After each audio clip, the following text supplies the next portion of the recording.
एक ऐसे घराने की कहानी जिस पर पुरस्कार मौत का साया मंडला रहा था। आजर, रतन कुमार, बरकत अली, एक शख्सियत के तीन मुख्तलिफ रूप। हालात की गर्दिश ने उसे एक जोगी के हाथों कठपुतली बना दिया था। जोगी जो हैरत अंगेज और नाकाबिले यकीन शैतानी कुव्वतों का मालिक था, वो अनमोल शय क्या थी जिसने जोगी को भी दीवाना बना दिया था।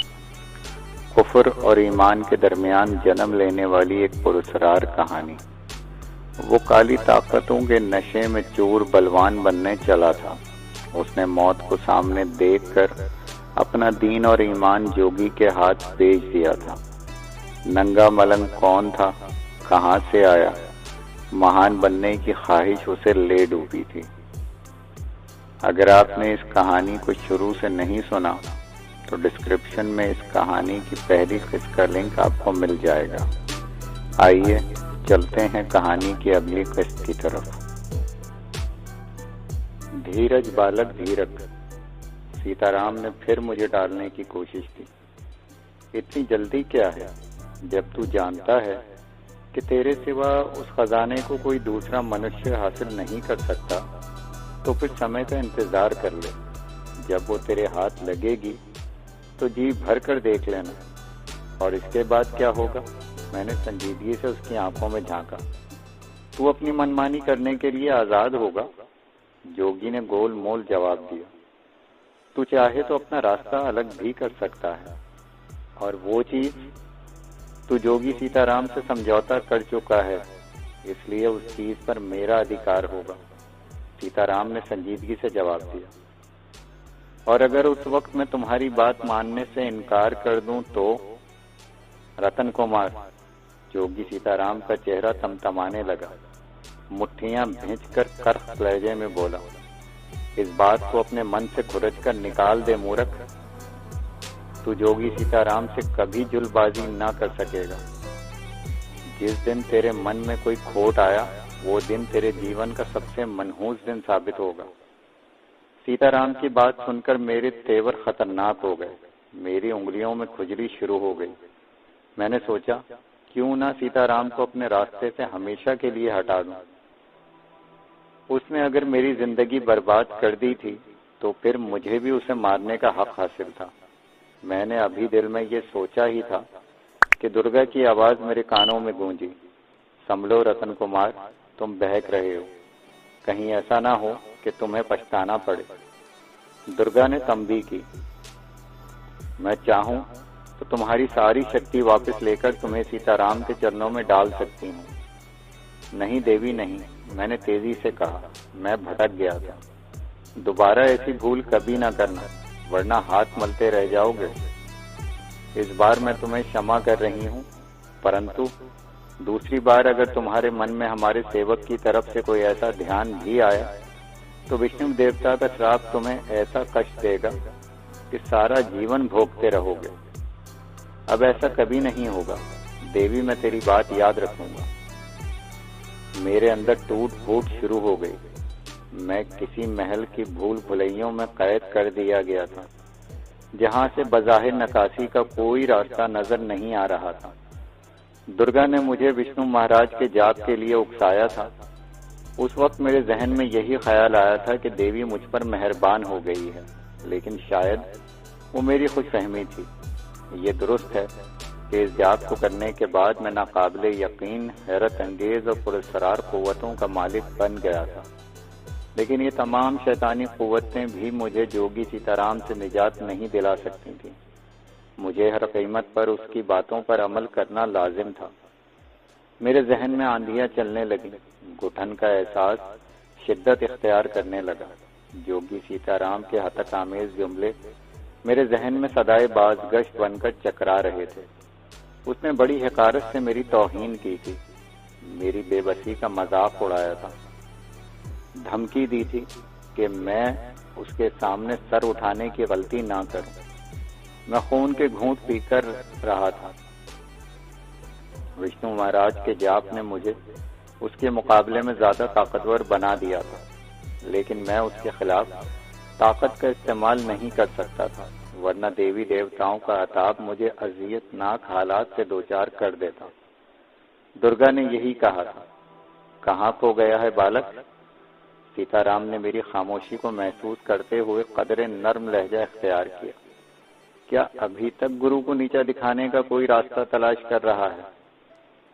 सीताराम, मैंने खुद पर काबू पाते हुए कहा, तुमने अभी कहा था कि अगर तुम उस चीज को हासिल करने में कामयाब हो गए तो मैं अपना रास्ता अलग कर सकता हूँ। हाँ, उसने मुंह बनाकर कहा, मेरे मन की मुराद पूरी हो जाए फिर जिधर तेरी मर्जी हो निकल जाना। मैं अंदर ही अंदर तिलमिला कर रह गया। मैंने दुर्गा के मेहरबान होने की जो बात सोची थी वो महज मेरी खुशफहमी थी। मैं सीधे रास्ते का मुसाफिर था। सीताराम ने अपनी अय्यारी और चालाकी से मेरी जिंदगी में गुनाहों का जहर घोल दिया था। उस वक्त तक उससे पीछा नहीं छुड़ा सकता था जब तक वो कामयाब ना हो जाता। इसके बाद भी कोई बात यकीन से नहीं कही जा सकती थी। मुझे अपना माजी याद आया, अपने वालिदैन याद आए। दादा जान का तस्वुर जहन में कुलबुलाया। उनकी तस्बीह की करामत ने डाकुओं को भी अंधा कर दिया था। मैं उनकी गोलियों की जद पर था, लेकिन वो मुझे निशाना नहीं बना सकते थे। दादा जान के बारे में मेरे वालिदैन को यकीन था, वो मुस्तकबिल में झांकने की सलाहियत रखते थे। उन्होंने शायद मेरे वालिदैन की मौत का वो मंजर भी पहले से देख लिया होगा, जो आज तक मेरी रूह को बार बार छलनी कर रहा था। उन्होंने मुझे डाकुओं से महफूज कर दिया था। ये भी कहा था कि मेरी उम्र तवील होगी। मुझे हंसी आ गई। दादा जान ने सब कुछ देख लिया था, लेकिन शायद यही नहीं देख पाए थे कि मैं आजर से रतन कुमार बन जाऊंगा। मस्जिद में जाकर खुदा के हुजूर सजदा रेज होने के बजाय मंदिर में जाकर पत्थर की मूर्तियों के कदमों की धूल मट्टी में कलाबाजियां खाता फिरूंगा। सोच विचार में डुबकी लगाना छोड़ दे मूर्ख, जोगी सीताराम ने मुझे खामोश देखकर कहा। जो होना है वो होकर रहेगा। भविष्य लिखे को धरती की कोई शक्ति नहीं मिटा सकती। मैंने कोई जवाब नहीं दिया। कुछ देर में इलाहाबाद जाने वाली ट्रेन आ गई। सीताराम मेरा हाथ थामकर दूसरे दर्जे के एक डब्बे में बेधड़क दाखिल हो गया। वहां 4 मुसाफिर पहले से मौजूद थे। सब धोती कुर्ते में थे, इसलिए हमें देखकर राम राम करने लगे। मैं सीताराम के साथ एक सीट पर बैठ गया। गाड़ी दोबारा चली तो सीताराम की जबान भी चल पड़ी। एक बात पूछूं बालक, सच सच बताएगा? क्या तुम्हें अभी तक मुझ पर विश्वास नहीं आया? मैंने जले कटे लहजे में जवाब दिया। बात विश्वास की नहीं, महान जोगी के हिसाब किताब की है। वो खला में घूरते हुए बड़ी संजीदगी से बोला, इससे पहले ऐसा कभी नहीं हुआ कि मैं तेरे मन में झांकने की कोशिश करूं और मेरी नजरें तेरे शरीर से टकराकर वापस आ जाएं। हो सकता है काली का जाप करने के बाद। नहीं, उसने मेरी बात काट दी। तू मुझे भटकाने की बातें मत कर। काली के जाप से इसका कोई संबंध नहीं।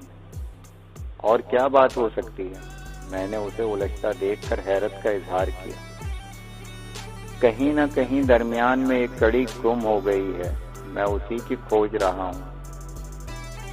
वो बदस्तूर संजीदा था। तुम्हारे मन में बार बार यही ख्याल क्यों उभर रहा है? मैंने उसे कुरेदने की खातिर दरियाफ्त किया। इसलिए बालक कि मैं ठीक समय पर उस गुफा में वापस लौटा था जहां तुझे छोड़कर गया था, परंतु तेरा मंडल खाली था। उसने बड़े यकीन से कहा, तू वहां मौजूद नहीं था। हो सकता है तुम्हारी नजरें मुझे देख न सकी हों। बात 1-2 दिन की होती तो मैं तेरी ये बात मान भी लेता, लेकिन वो कुछ कहते कहते खामोश हो गया। फिर थोड़े तवक्कुफ के बाद सरसराते लहजे में बोला, मेरा मन गवाही देता है कि तू कोई बात मुझसे छुपा रहा है। क्या तुम्हारी महान शक्ति भी इस बात का खोज नहीं लगा सकती? मैं उसकी बेबसी पर दिल ही दिल में मुस्कुराने लगा। दुर्गा ने मुझे विष्णु महाराज के जाप के बारे में ये बात कही थी कि इसका इल्म सीताराम को ना होने पाए। शायद वही सीताराम की सोचों को भटका देती थी। जोगी सीताराम ने हारना नहीं सीखा। वो बड़े एतमाद से बोला, अभी मेरे पास समय नहीं है, लेकिन जब भी मैं अदिति देवी का जाप पूरा करने में कामयाब हो गया, मेरी शक्ति ज्यादा बढ़ जाएगी। फिर कोई शक्ति मेरे रास्ते में अंधेरे नहीं घोल सकेगी। तू भी नंगा हो जाएगा।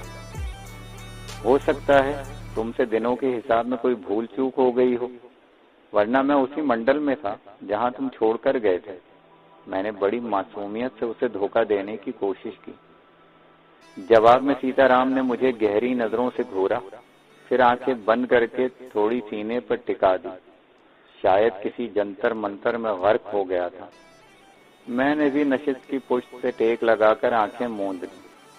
मेरे जहन में बदस्तूर दुर्गा के जुमले गूंज रहे थे, सीताराम तू सच कह रहा है। जोगी सीताराम ने मुझे संजीदगी से मुखातिब किया। मेरा विश्वास नहीं आता तो डब्बे में बैठे सज्जनों से पूछ लो। मैंने बड़ी खूबसूरती से बात बनाई। मैं उसी को पकड़ने को झपटा था जब तुम्हारी आंख खुल गई। मुसाफिरों को भी मेरी हरकत पर ताज्जुब हुआ था, लेकिन हमने किसी मनुष्य को नहीं देखा। एक मुसाफिर ने दबी जबान में कहा, हाँ मैंने तुम्हें उठकर किसी पर झपटते जरूर देखा था। वो राम किशन के किसी जंतर मंतर का बैर रहा होगा, इसलिए तेरे सिवा और किसी को नजर नहीं आया। सीताराम ने दबी जबान में मुझसे कहा, फिर बड़े खूंखार लहजे में बोला, अब शायद मौत ही उसके सर पर मंडला रही है। दुश्मन को खुद से कमजोर समझना भी दानिश की बात पर गौर नहीं किया। उसके होंठ किसी मंत्र का जाप शुरू कर चुके थे। फिर उसने दोबारा आंखें बंद कर ली। शायद वो अपनी महान शक्ति के जोर से राम किशन की मसरूफियात मालूम करने की कोशिश में मसरूफ हो गया था। मेरा जहन दोबारा बुजुर्ग की शख्सियत में उलझ गया। बुजुर्ग की आमद मेरे लिए यकीनन नेक शगुन थी। मेरे सर से मेरे तमाम अजीज व अकारिब का साया उठ चुका था, लेकिन दादा जान की रूह शायद अभी तक सरपरस्ती कर रही थी। ऐसा ना होता तो बुजुर्ग ने मौलवी फरासत अली के नाक के हवाले कभी न कर दिया होता। मेरे वजूद के घुप अंधेरों में उम्मीद की एक शमा टिमटिमाने लगी। मैंने राम किशन का जो शगुफा छोड़ा था, उससे इस बात का भी यकीन हो गया था कि बुजुर्ग को मेरे सिवा किसी और ने नहीं देखा। अलबत्ता जोगी सीताराम ने बिलाखिर सच समझकर जो जंतर मंतर पढ़ना शुरू कर दिया था, वो जरूर मेरी कलई खोल सकता था। मैं अभी अपने ख्यालों में गुम था कि उसी बुजुर्ग की आवाज मेरे कानों में गूंजी, नाक़िबत अंदेश, अक्ल के अंधे, तू कैसा मुसलमान है जो खुदा के बजाय एक काफिर से खौफजदा हो रहा है। बदकिरदार, अगर थोड़ी सी भी हया बाकी रह गई हो तो जाकर कहीं चुल्लू भर पानी में डूब मर। ऐसा मत कहो मेरे अजीज, मुझे तुम्हारी मदद तुम्हारी रहनुमाई की जरूरत है। मैंने सदके दिल से कहा, इंसान रोजे अव्वल से शैतान के घटिया हथकंडों का शिकार होता चला आ रहा है। मैं कोई फरिश्ता नहीं हूँ। जिन हालात में घिरकर मेरे कदम डगमगाए थे, उन्होंने मेरी अक्ल खत्म कर दी थी। मैं जिन अजियतनाक हालात से दो चार था, वो किसी जानवर के साथ पेश आते तो वो भी कर्ब की शिद्दत से बिलबिला उठता। मैंने जिंदगी बचाने की खातिर जोगी सीताराम के साथ समझौता कर लिया। मैं तेरे हालात से नावाकिफ नहीं हूँ, लेकिन वो तेरे लिए आजमाइश की घड़ी थी। खुदा तेरा इम्तिहान ले रहा था, लेकिन तू अंधेरों और उजालों की तमीज न कर सका। अब मेरे लिए क्या हुक्म है? मैंने आजिज़ आकर पूछा। क्या आप मेरी मदद नहीं फरमाएंगे? मुझे नहीं, उस खालिक कायनात को याद कर जिसके हाथों में तेरी जान है। शायद वो गफूर रहीम तेरी फरियाद सुन ले। फिर मैंने बुजुर्ग को कई आवाजें दी, लेकिन दूसरी तरफ से कोई जवाब नहीं मिला। मैंने कनखियों से जोगी सीताराम की तरफ देखा, जो बदस्तूर अपने जंतर मंतर में महव था। उसके चेहरे पर गहरी संजीदगी मुसल्लत थी। वो शैतानी कुव्वतों का मालिक था। उसने कहा था कि उसने जिंदगी में हारना नहीं सीखा। वो अपने बैरों के जोर से हकीकत जान लेता तो मुझे कभी माफ न करता। दुर्गा ने मेरे ऊपर जो बंदिश आयद की थी, उसने मेरे हाथ पांव जकड़ दिए थे, वरना मैं एक बार खुलकर सीताराम से दो दो हाथ करने के बारे में फैसला कर चुका था। वक्त तेजी से गुजर रहा था। गाड़ी कई स्टेशनों पर रुकी, फिर चली, लेकिन सीताराम की कैफियत में कोई फर्क नहीं आया। शायद अभी तक आंखें बंद किए वो रामकिशन की तलाश में जगह जगह भटक रहा था। मुझे उलझन होने लगी। मैंने उसकी सोच को तोड़ने की खातिर जबान खोलनी चाहिए, लेकिन फिर अपना इरादा तर्क कर दिया। मेरे जहन में मुख्तलिफ वसवसे करवटें बदल रहे थे। जब गाड़ी किसी छोटे स्टेशन पर 1 मिनट को रुकी, 2 हट्टे कट्टे पुजारी हमारे डब्बे में दाखिल हुए। उन्होंने हमारी तरफ कोई खास तवज्जो नहीं दी थी।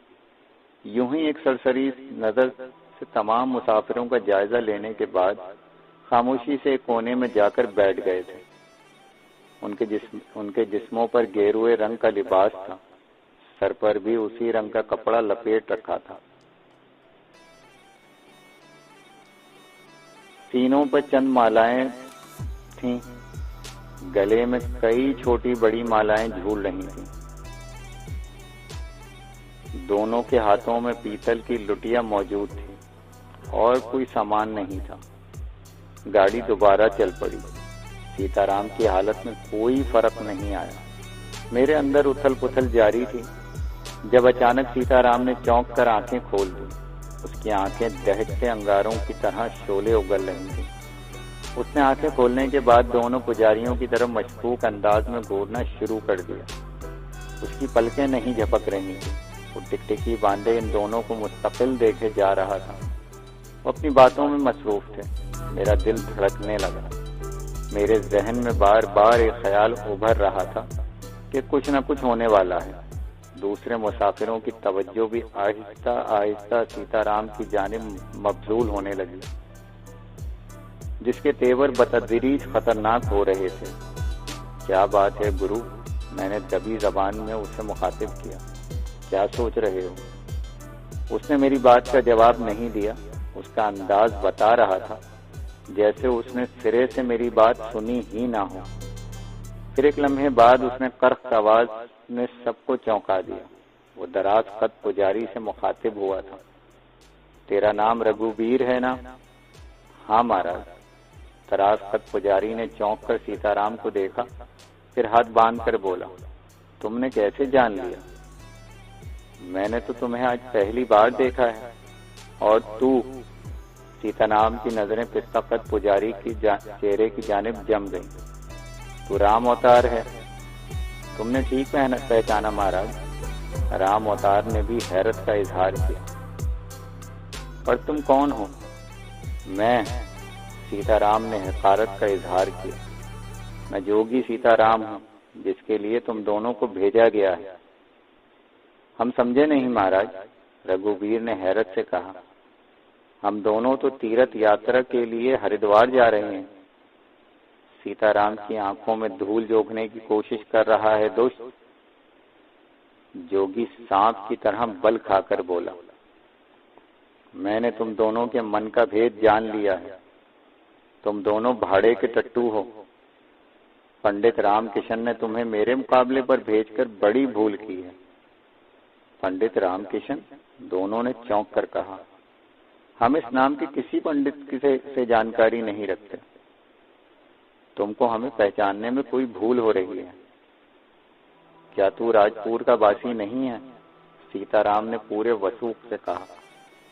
उसका तखातुब रघुवीर था। हूँ महाराज, रघुवीर ने इनकार नहीं किया। राजपुर ही मेरी जन्मभूमि है। गणेश देवता का जाप भी कर चुका है। क्यों, मैं गलत तो नहीं कह रहा? हाँ महाराज, तुम सच कह रहे हो, लेकिन मैंने अभी तक पहचान जाएगा मूर्ख, सीताराम ने सरसराते अंदाज में उसकी बात काट कर जवाब दिया। पंडित रामकिशन शायद पागल हो गया है। उसने तुम दोनों को बलि का बकरा बनाकर आगे कर दिया। खुद किसी कोने खुदरे में छुपा बैठा तमाशा देख रहा होगा।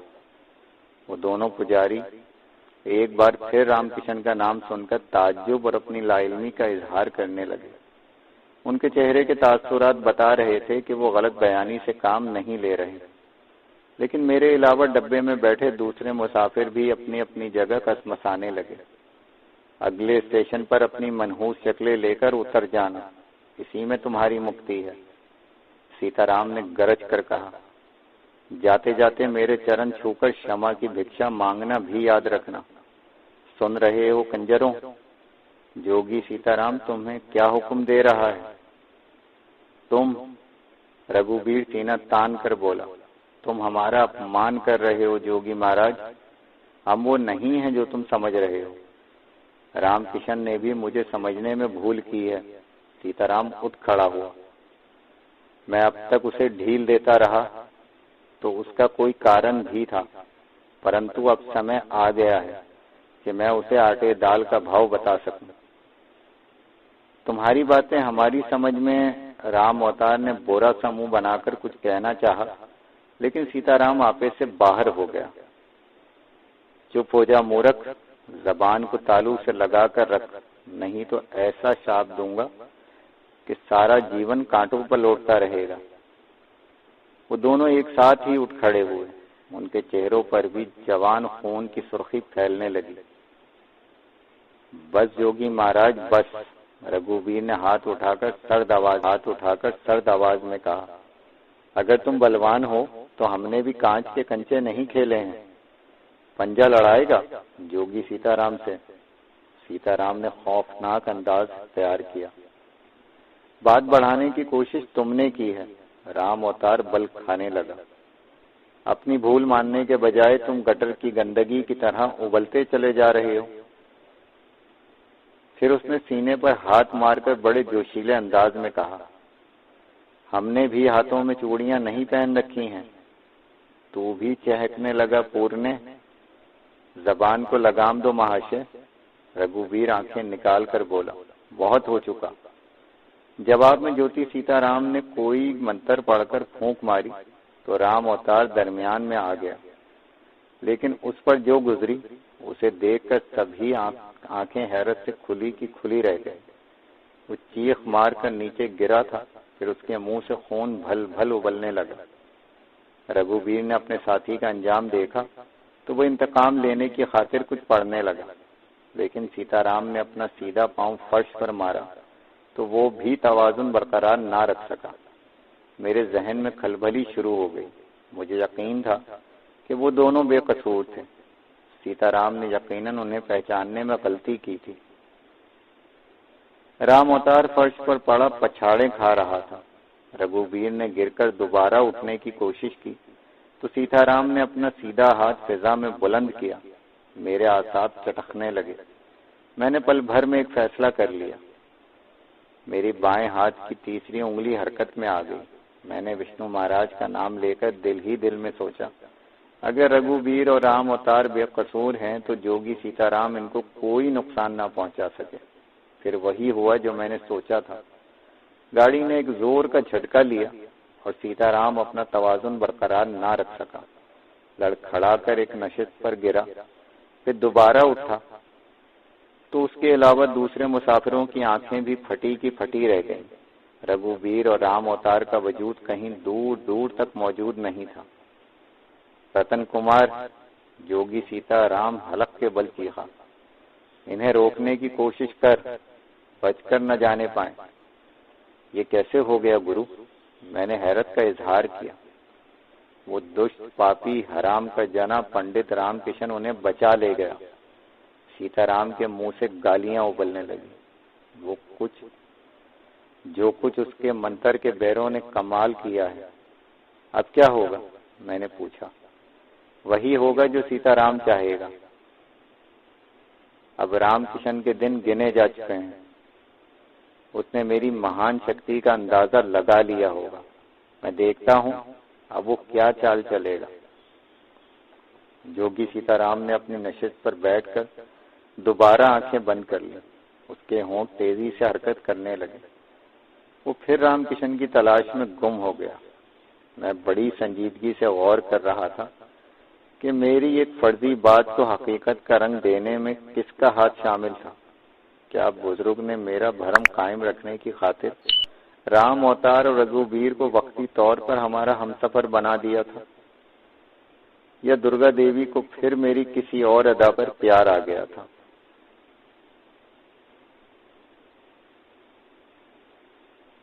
सीताराम को यूं बैठे बैठे देखकर मुझे उलझन होने लगी। रघुवीर और राम अवतार किस तरह आए और किस तरह गायब हो गए, ये एक अलग कहानी थी। लेकिन मैं दुर्गा की वजह से सीताराम से खाइफ था। उसने मुझे विष्णु महाराज के जाप का मशवरा देकर महान शक्तियों का मालिक बना दिया था। उसकी मर्जी शामिल न होती तो मैं शायद इतनी आसानी से उस जाप को मुकम्मल ना कर सकता। सीताराम ने भी यही कहा था कि विष्णु महाराज का जाप करना आम पंडित पुजारियों के बस की बात नहीं है।